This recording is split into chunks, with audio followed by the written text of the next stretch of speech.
What is a recovery program? This is a complicated question, and to start off, it's important to say that recovery and rehab are not synonymous. Rehab is only a part of recovery. So recovery involves many things. At the start, it can include abstinence, so stopping taking the substance of choice. But in other schools of thought, there's harm reduction. And some people just, despite many attempts to try to abstain, they end up failing and having a relapse. And in some situations like this, then something called harm reduction is more helpful. And what harm reduction schools teach is that if a person is going to use, to try to minimize the amount of damage they cause to themselves. So this involves moderation of their drug of choice to make sure that the drug of choice is safe and is consumed in a safe manner. Regardless, either school of thought, whether it's total abstinence versus harm reduction, recovery is the same. So this is multifactorial. There's many things. So abstinence is one, or reducing intake. That's the first part of recovery.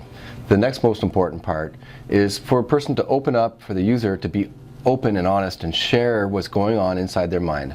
Addiction is an illness where a person is isolated and alone, and they tend to internalize or stuff their feelings and not talk about it. So it's an illness of isolation, whereas recovery is all about connection.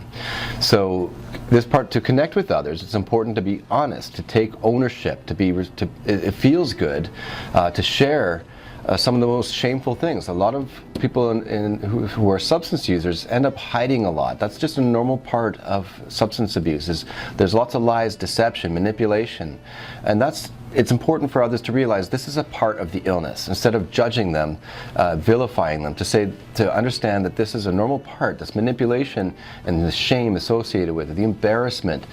This person is doing this because they feel they're embarrassed and shamed, so they don't want to other people to know. But in order to recover, it needs to be the opposite.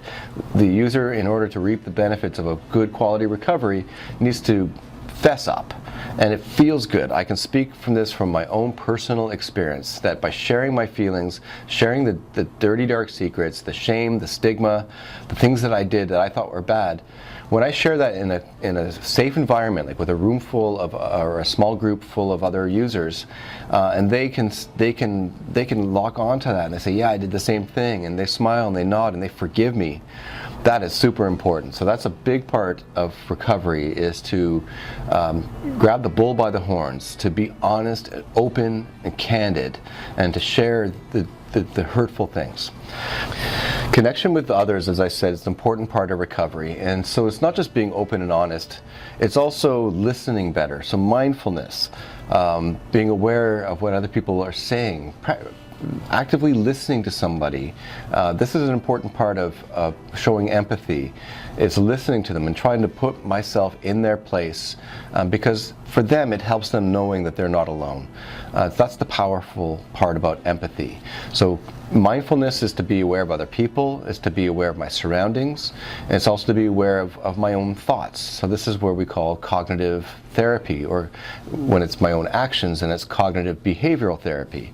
And that's important when it comes to decision making. So part of my own recovery was learning how to recognize the poor decisions I was making during my active addiction, that I would take out stresses on myself, unresolved conflict, arguments with my wife or my family, unresolved conflicts at work.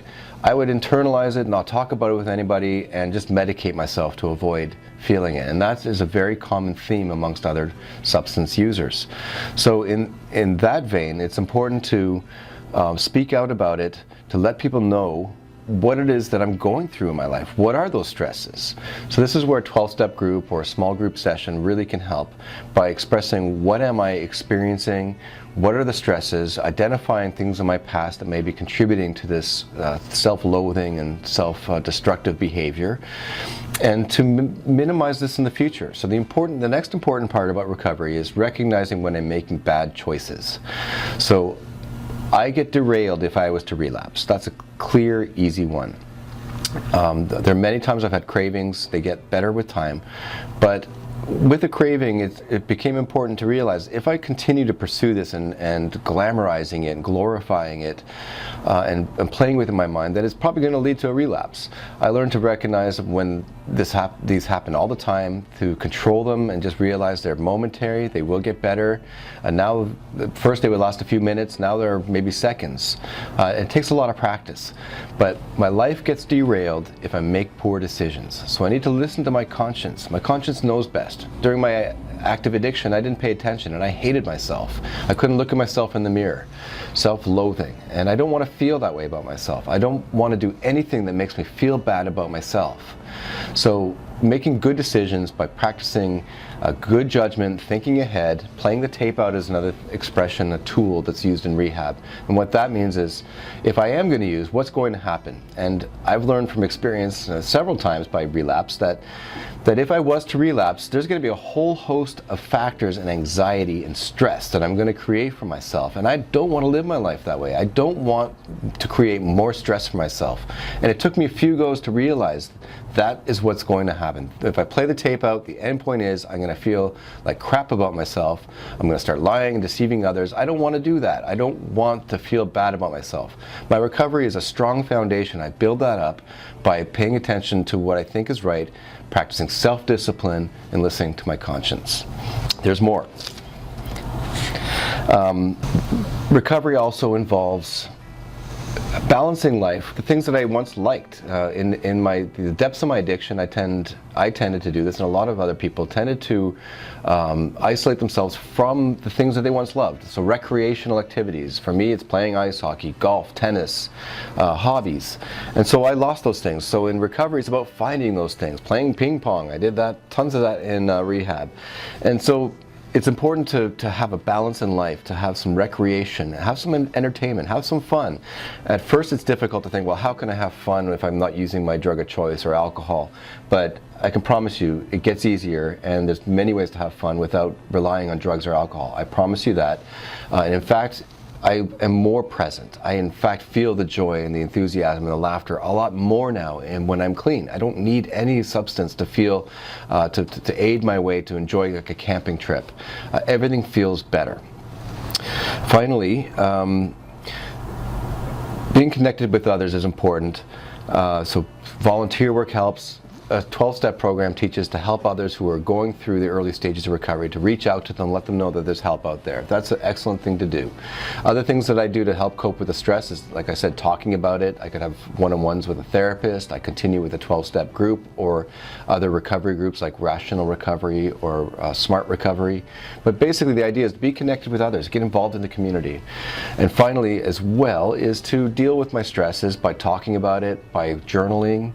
Meditation helps when I can't sleep at night and then my mind tends to be racing. I've gotten better at that as I've gotten older by meditating, just thinking about a geometric object, for example, and not allowing myself to get distracted. And every time I find myself racing again and thinking, ruminating, thinking about the same things over and over again and how I could have done things differently, I've discovered to recognize that and get back to that geometric object and to focus myself. It's a very challenging thing.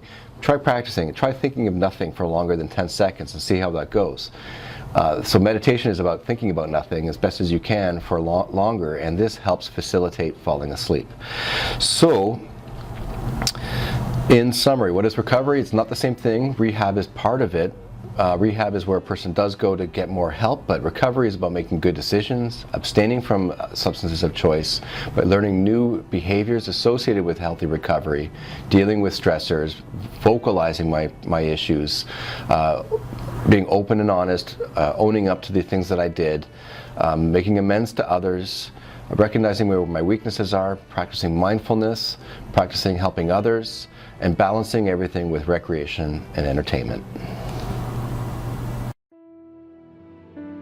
If you or a loved one are looking for help with substance abuse, call our 24/7 helpline at 1-800-615-1067. A caring addiction advisor is awaiting your call.